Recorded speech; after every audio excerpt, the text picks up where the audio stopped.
اگر آپ علامہ رضا ثاقب مصطفی صاحب کے شارٹ کلپ سننا چاہتے ہیں تو ہمارا چینل ضرور سبسکرائب کریں اور ساتھ ہی بیل آئیکن دبائیں تاکہ آپ روز ہماری نئی ویڈیو حاصل کر سکیں۔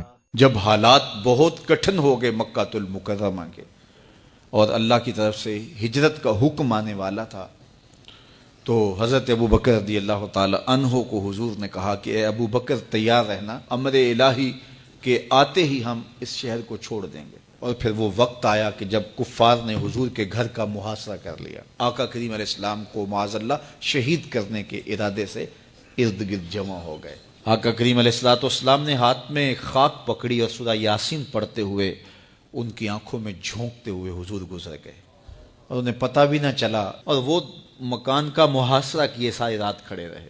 صبح بستر سے حضرت علی المرتضیٰ اٹھے، اللہ اکبر، تو آقا کریم علیہ السلام نکل گئے اور حضرت ابو بکر صدیق کے گھر تشریف لے گئے۔ اب دروازے کو دستک دینے لگے تو آواز آئی، حضور میں حاضر ہوں۔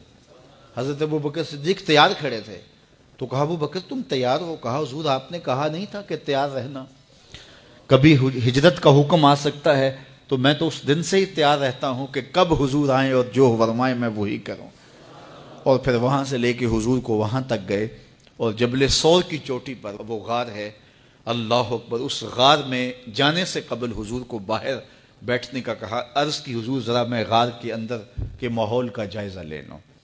غار کے اندر اترے، پہلے اس کو صاف کیا غار کو، پھر دیکھا جگہ جگہ سوراخ تھے، تو اپنا امامہ پھاڑ کے قمیض اتار کے اس کے ٹکڑے کر کے ان سوراخوں میں کپڑا دے دیا۔ 2 سوراخ ایک روایت کے مطابق، اور ایک روایت کے مطابق 1 سوراخ بچ گیا، اس میں اپنی ایڑی رکھ دی، اور پھر آواز دی جان عالم اندر تشریف لائیے۔ تو آقا کریم علیہ السلام غار میں چلے گئے، تو سیدنا صدیق اکبر رضی اللہ تعالی عنہ نے اپنی گود میں آپ کا سر رکھا اور حضور لیٹ گئے۔ اللہ اکبر، کیا منظر ہوگا! صدیق اکبر نے حضور کو دیکھا اور جی بھر کے دیکھا، اور ایسا دیکھا کہ کوئی اور شریک بھی نہیں تھا۔ یہ واقعہ حضرت سیدنا عمر سے روایت ہے، کتب صحاح میں ہے، اور حضرت عمر رضی اللہ تعالی عنہ یہ بات بیان کرتے ہوئے رو پڑے، اور آپ کہا کرتے تھے کہ ابو بکر یہ غار والی نیکی مجھے دے دیں اور میری ساری زندگی کی نیکیاں لے لیں۔ اللہ اکبر۔ تو حضور علیہ السلام حضرت ابو بکر صدیق کی آغوش میں ہیں۔ اب ہوا کیا کہ سانپ نے جب ہر راستہ مسدود پایا تو خیر وہ اس راستے پہ پہنچا جہاں انسانی گوشت نظر آیا، تو سانپ نے پھر ڈنگ لگایا۔ سانپ کا ڈنگ اچانک، تو انسان تو کپ کپا کے رہ جاتا ہے، اچانک تو چیونٹی کاٹ جائے تو انسان کپ کپا کے رہ جاتا ہے، چھپکلی گر جائے اچانک تو بندہ اپنے وجود کو جو ہے وہ متوازن نہیں رکھ پاتا، تو نیچے سے سانپ اور وہ ڈنگ لگا رہا ہے۔ لیکن لفظ سنیے، یہ حضرت عمر کی روایت ہے کہ حضرت سیدنا صدیق اکبر نے اپنی ٹانگ کو جنبش نہیں آنے دی، مخافت ان یتنبہ رسول اللہ، اس ڈر سے کہ کہیں حضور بیدار نہ ہو جائے۔ ساری توجہ ادھر رہی، بے اختیار آنکھوں سے آنسو ڈھلک پڑے، درد کی شدت اتنی تھی، اور آنسو گرے تو حضور کے رخسار پہ۔ آقا کریم بیدار ہو گئے۔ بیدار ہوتے ہی میرے حضور نے کہا، مالک یا ابا بکر، ابو بکر کیا ہوا؟ تو یہ ہوتی ہے ہنگامی صورتحال۔